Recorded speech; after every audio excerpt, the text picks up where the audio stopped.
Welcome. Today I'm going to give a quick update on my chalk pastel drawing, and I'll share a few tips before showing some more progress. So I hope you enjoyed today's video, and I'll look forward to seeing you after the intro.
Okay, so we're back to the pastel drawing, and you can see that I have added in some more details, particularly around this section here. So last time I had done this little bit here, I had added some white to the sky, so I've continued that across. Still need to do a bit more work on the sky to even things out a bit. And I have also added a bit more green on top of the brown that was there. I just felt that looking at the photo on my laptop instead of on the TV screen, I realised the colours actually should be a bit more greeny, so I've changed that as well. But I'd like to point out the depth that you can start to see in the picture if you see where the white is a bit lower down, where it's a little bit more blue up the top, and then putting the shadows in along the bank of the river, putting some of the reflections in, we're starting to get that feeling of depth. And when you step back from the artwork, it can feel like you're actually looking into a 3D space rather than just flat blocks of colour. So hopefully you can see that. And now I'm just going to continue to fill in some more spaces.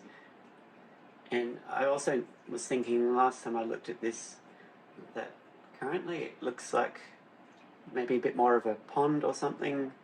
It doesn't look like that's a huge river necessarily, but I'm sure that once I start to put in the trees and things in the background, then that will also create that feeling of depth and of things getting further off in the distance and make the river look more significant. So I will grab some pastels and get started. And just have a sip of tea. And it's been quite a windy day here in Melbourne. Spring is upon us, but it is been quite windy, and I'm sure that it's stirred up my sinuses a bit today, but we shall press on. Okay,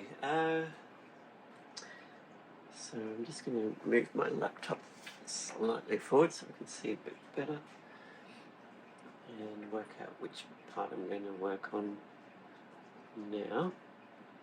I think I'm going to start working on some of the trees that are in the background.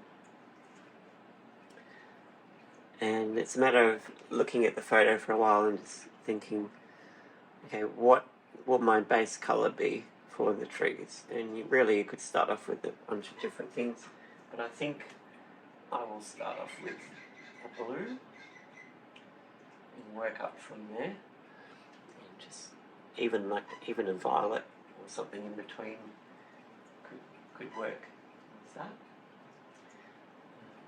So I'm just looking at my maybe something a bit darker. That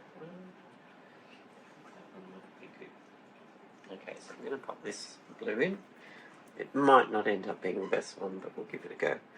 And apologies about that squeaking noise. I don't know quite what it is outside, but it's the noise that always happens when it's a bit windy outside. Okay, so let's see, I need to put some blue in here. So remember, get that word out properly, remember, pastel drawing is about building up layers. So the first layer that, or the first colour that you put down is probably not going to be the final colour. Or some of it may poke through, but you'll end up putting others on top. Particularly when you're doing landscapes and things, and portraits. Now you might not want to put blue over everything because then you're going to lose the definition of things, of where the different trees are. So I'm just going to do the bits that are in the back first.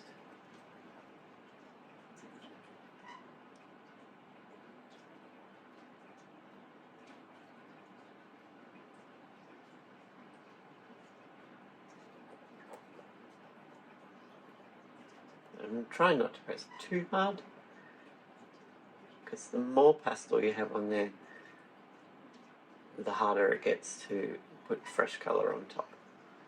It's not impossible, but it's good to not press too hard to begin with. Okay, and I'm just going to shift my laptop again. I'll just stop the camera for a moment. Alright, I can see things better now. Okay.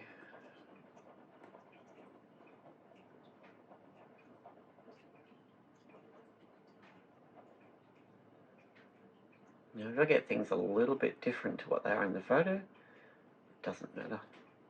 I just want the main features and the shape of the river to be fairly exact, but you know, if I get the trees a little bit mixed up, a little bit wrong in the background, no one's going to go, oh hang on, that tree's 5 meters out or something.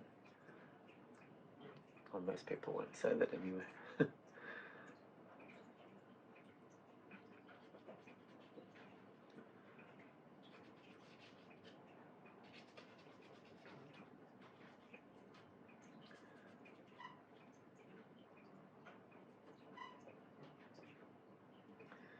Okay, so I've got blue in there, and I am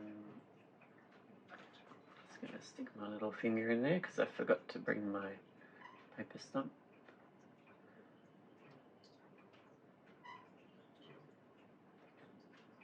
Just to smooth it out a little bit. I don't want to go like this and make it too blurry, and I might need to sharpen the edges a bit with some other colours on top, but I'm just getting rid of those bits of cream paper that are showing through mainly. And things will appear less detailed and sometimes more hazy, less defined as the further back they go. So sometimes you might want to do that kind of blurry effect, just a little. And then I can bring in some darker colours.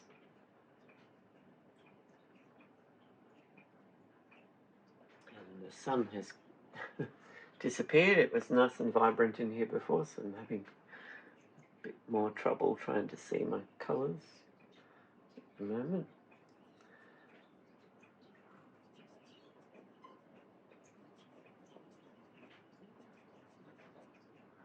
Okay, I think I'm actually going to go and get an extra lamp just to help me see the colours properly. Okay, I have grabbed the lamp. It's actually what's called a sad lamp, which sounds a bit sad, but it's for people that struggle with changes in the weather and so on. I don't like gloomy days. I feel a lot more energetic when the sun's shining. So this little lamp that I have has a daylight spectrum setting, and then a blue light setting as well, which is like a sunny day. But it's also handy just to bring out and grab to use as an extra light, and it gives me the feeling of a bit of sunlight in the room at the same time. So it's amazing the difference that light and the quality of light can make to how we feel.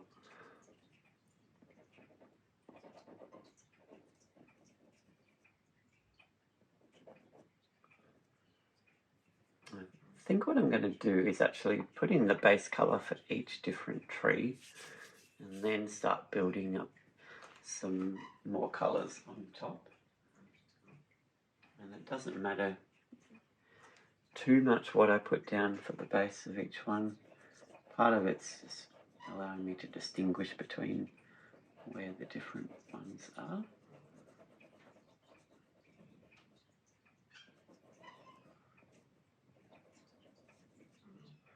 Again, not pressing too hard yet.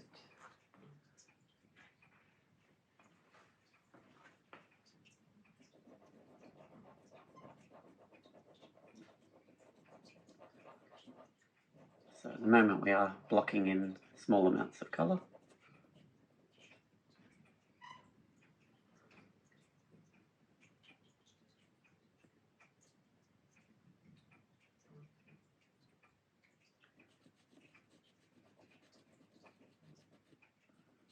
Leaving bits of the cream paper showing through at the moment, and then I can smudge them a bit.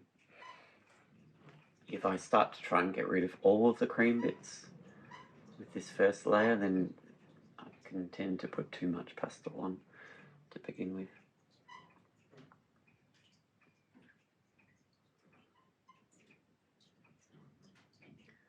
Now this can tend to be more tedious. It takes longer because there's so many different little trees.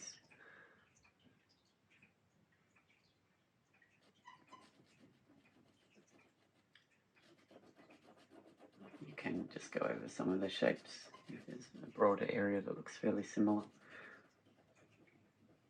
and then add in the extra details later.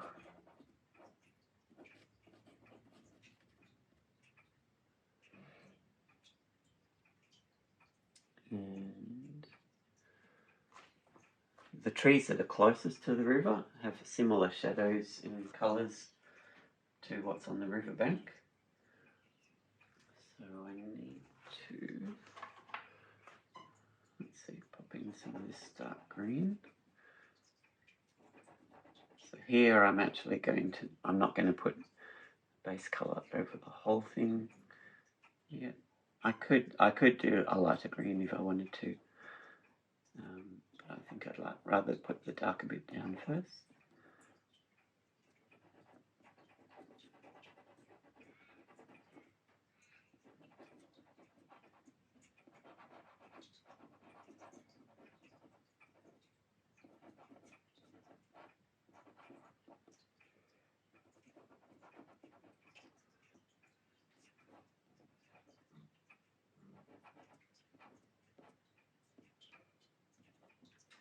And pop in the lighter green.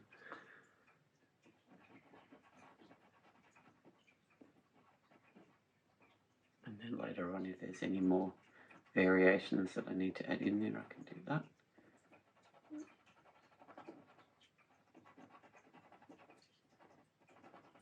I can do a bit of physical blending. I don't know if that's a correct term or something, but I guess that means instead of optical blending. What I'm meaning to say is that you can do blending with the pastel rather than using your finger or the paper stump, just by moving one colour across another colour.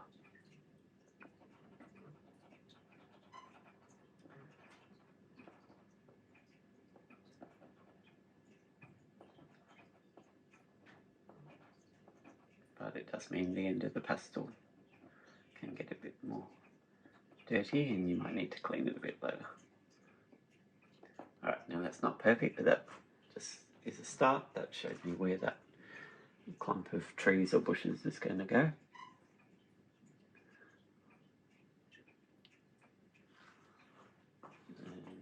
shadow coming out over here.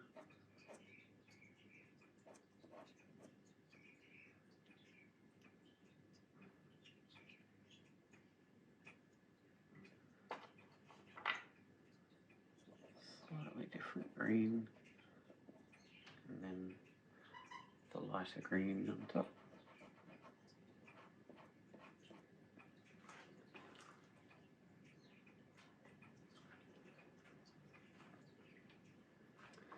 So I guess I'm reconstructing the landscape first before I add all those really subtle variations for the most part. But sometimes it's nice to do just that section like here with the reflections and that. I'll still do a bit more work on them, but it's nice to just, as I mentioned before, get a section that's actually looking quite decent, just to spur you on with the rest of the thing.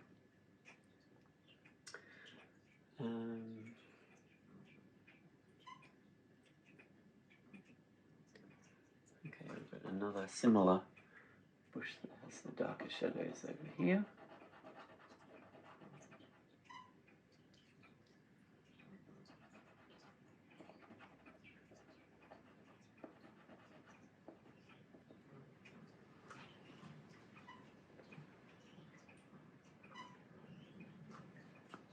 And there's one here that's similar.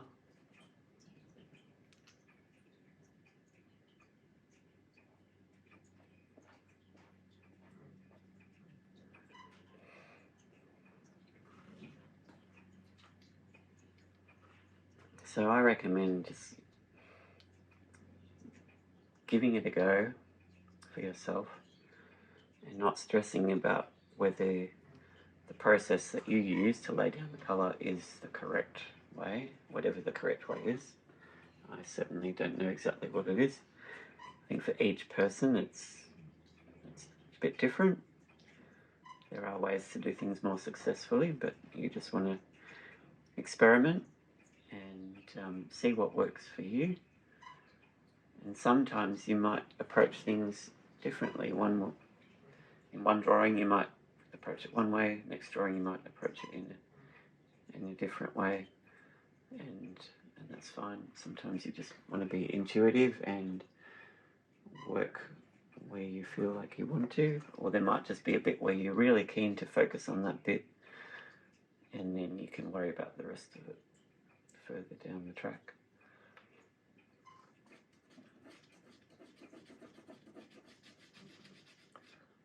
So that hill there is a bit darker.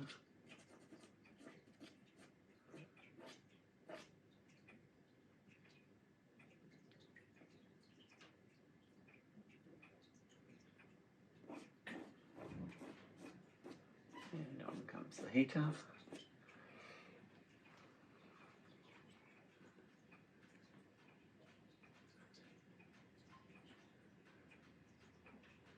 Now if you can see trees that look like they might have a touch of red or something, sometimes you just get that impression, then don't be afraid to stick some in there. Just very lightly. So sometimes I like to just exaggerate a little bit what's actually there.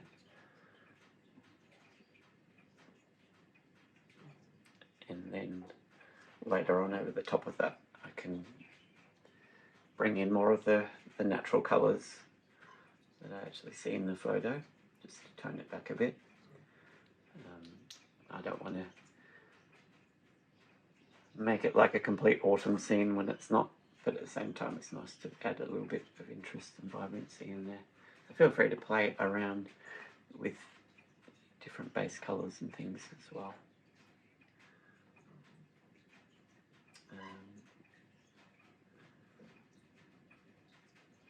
Okay, I feel like my brain is working at half speed today. I'm pretty tired. Sometimes the weather, if it's overcast, that can do it to you. And I think even the windy days, because I get sensory overload from noise and light and different things. I find if it's a windy day, that sort of wears me out as well, just because my mind is constantly being distracted by the blowing of the wind, or the sound of the wind and blowing, and seeing the trees and moving around outside. I don't know if anyone else can relate to that. I do prefer calm, sunny, still days. I always feel a lot more energetic and chilled on those days.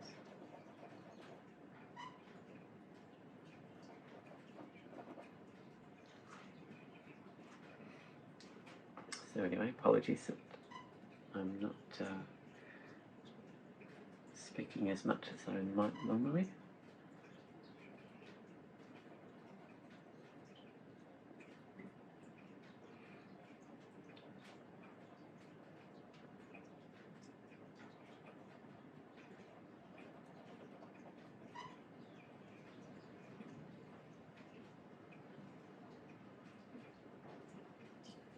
These are still not the final colours that I'm putting over the blue, but you can see how, just see little bits of the blue showing through in places.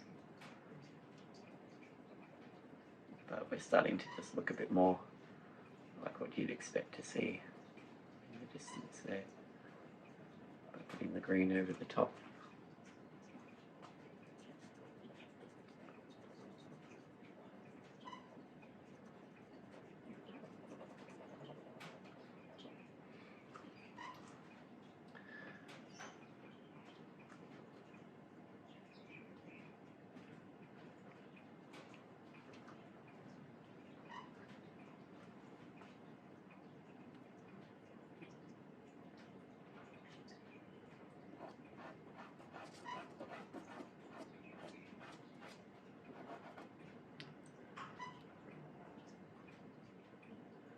So I'm just looking to see where some lighter green needs to go, where there's more grass between some of the trees.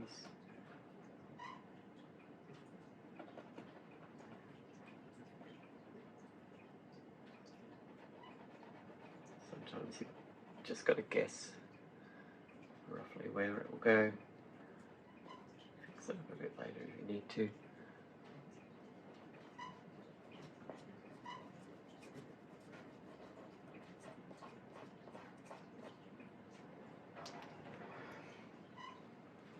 Okay, so I think that's probably enough talking for me at the moment.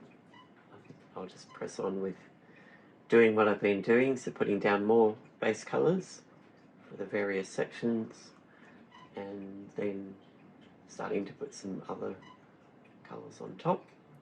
So I tend to start with either dark colours, if there's deep shadows in things, first, and then try to overlap the lighter colours, and I try to put more vibrant colours down first, generally speaking, not always, and then put the more realistic natural colours on top. So I hope that gives you enough idea of what I'm doing at this point and helps you with your own work for laying down the colours and getting everything basically mapped out, ready to then fine-tune everything. Okay, so I will maybe make a comment again at the end of the time-lapse section, just to point out anything else that I've done.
So I have filled in most of the space. There are some bits, particularly around the trees, where I'm going to tread more carefully because there'll be dots of blue showing through, and I don't want to just put down solid blocks of colour here. I'm going to have to do more fine work there bit by bit.